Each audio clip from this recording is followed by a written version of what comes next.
What's going on, Internet peoples? This is Dermy Wormy, and I'm coming at you with another review. This time I'm going to do a TV show review, and the show I'm reviewing right now is Sandman from Netflix, and Warner Brothers produced as well. I guess I don't fully know what the whole backstory behind it is. I'm mainly focusing on the show right now. I'm looking for something to do while I wait and still try to establish whatever the heck this channel is going to be. So, this is going to be episode 1 of Sandman, and I have my notes. Trying to get that sorted out real quick. I'm not going to go all the way through. I just have some key things I would like to get to. Yes, Sandman, episode 1, Sleep of the Just. So, for the most part, when I first turned on the show, and real quick, I've been sitting on just a regular plain chair with no back seat, so my back's killing me. But yeah, episode 1. So the show starts off relatively interesting, trying to establish the real world and what the dream world is. And from episode 1, I've deduced that the real world is where we live, and when we dream, we go to the dream world, and in the dream world, that is where the eternal dream is in control, who's named Morbius. You don't find out that Morbius is actually his real name until, I guess, a later episode. I turned off the episode, went to the title screen, and started playing a bit of a trailer, and it said Morbius. So, from there, we go to a manor, and it's the Magus' manor.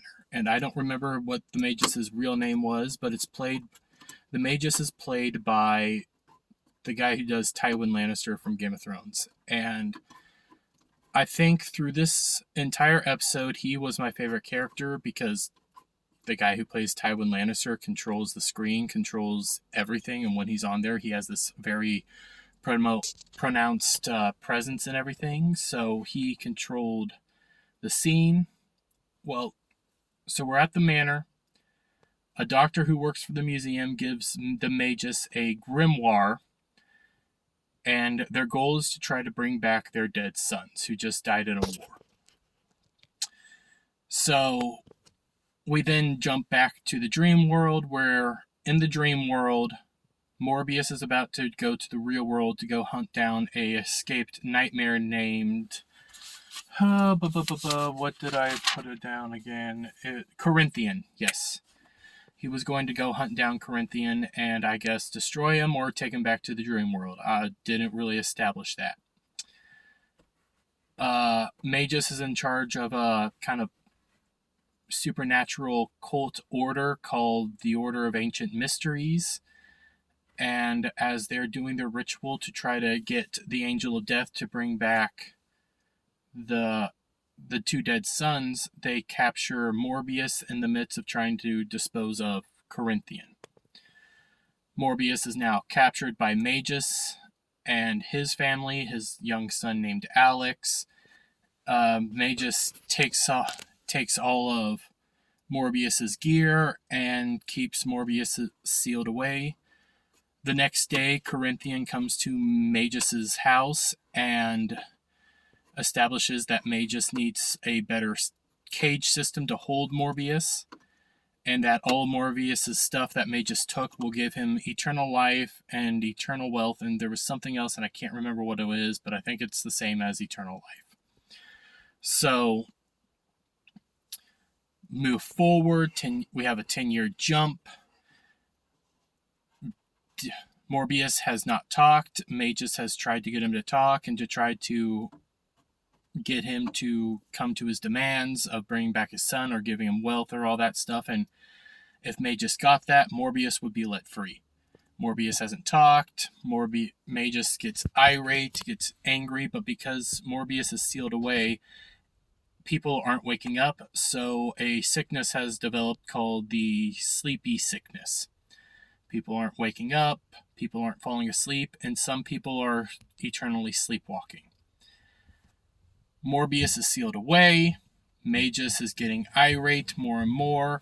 Alex is grown up, and through the majority of the show, it is the 10-year difference where you get to meet some other characters, and a whole lot of these characters really aren't that important. I think the most important character that we see right now, from what I can tell, is Morbius, Corinthian, and then a later character who we're going to get to here in a bit. But the show starts propelling, 10-year jump, starts up again at a party being held by the Magus at his manor. Everybody's happy except Alex. Alex is kind of just there for the ride. And things are going well, and then Alex has to tell a bunch of people that they can't come to the party. They're at full. And then Alex meets a beautiful young blonde woman named Ethel.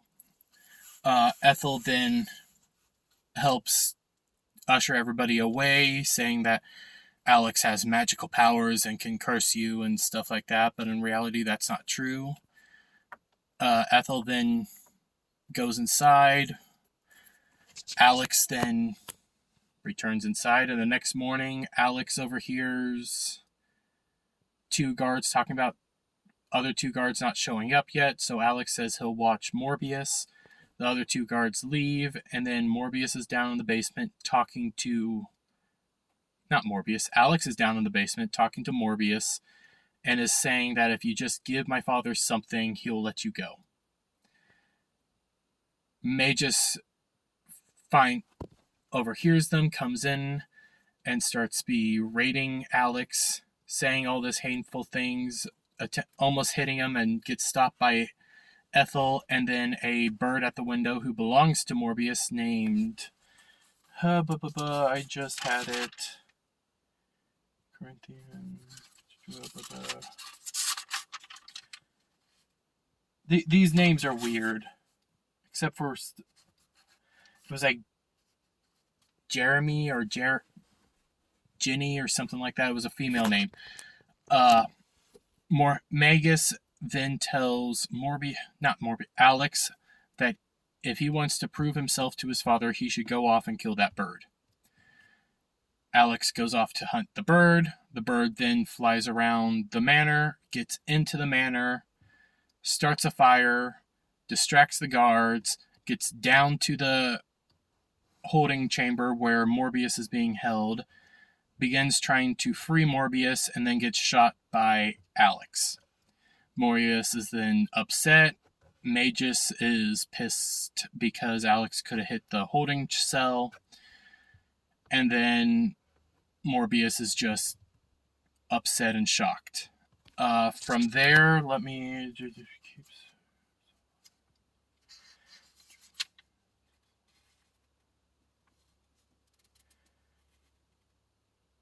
Oh, the sleep sickness is getting worse. Then we jump to Alex sleeping in the lawn and is awakened by one of the groundskeeper. And this is our first moment where we realize that Alex is gay. Super gay with groundskeeper. And they have their little moment, and then they hear glass breaking, and Alex rushes inside, sees Magus leaving his room upset. Alex steps aside, then goes into his room and sees Ethel there crying. Ethel is pregnant with Magus' son. Magus wants her to get rid of it now, and Magus is off to go call the doctor. We then jump forward later in that night. Ethel runs away, takes the baby and all the stuff they stole from Morbius, and runs away. Magus is now mad. Magus then goes down to Morbius and says, if you bring back, I will free you. If you bring back, so you can get all your stuff, all you have to do is give me what I want. Morbius doesn't talk. Magus starts hitting the containment seal because he's getting pissed off that it's been 10 years. Morbius hasn't talked yet. Alex and Magus start fighting, and Alex pushes Magus, hitting his head. Magus hits his head on the seal, and begins to bleed out. And before he dies, he tells Morbius he will never escape. He will never be freed. We then jump to later in the day. It's raining. Alex is upset because he just killed his dad. And you have the groundskeeper, Paul, show up, and they have this little moment, and it's another gay moment, and they're all like, oh, it's okay, but your dad just died. And I was actually kind of upset that the May just died, because again, he was the best character so far. Paul and Alex then go down to the basement, say they will free him if they can get Morbius's word that he will not hurt him in any way, shape, or form. Sorry, sounds are probably going to change. I need some air. It's getting too hot in here. We then jump to Morbius still doesn't talk.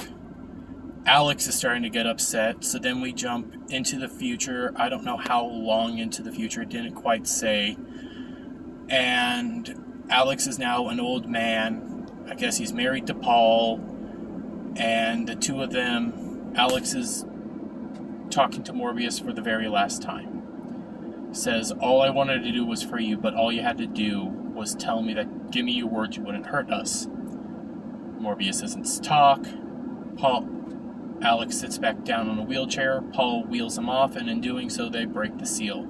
Paul notices that the seal's broke, but Paul doesn't say anything and just goes on. Morbius then puts a guard to sleep, or begins showing him stuff or manipulating daydreams or something, and gets the guard to shoot his containment facility, freeing Morbius. And now, with Morbius freed, he puts the two guards to sleep, jumps into the dream world, and he gets into Alex's dream. In Alex's dream, this is where it gets kind of weird, because Alex wanted to free him. All Morbius had to do was agree, and from here on out, it kind of gets weird. Morbius punishes Alex for keeping him sealed and killing his bird and all this stuff by putting Alex into a eternal sleep. Alex is eternally sleeped, and Morbius leaves. We then jump to Corinthian.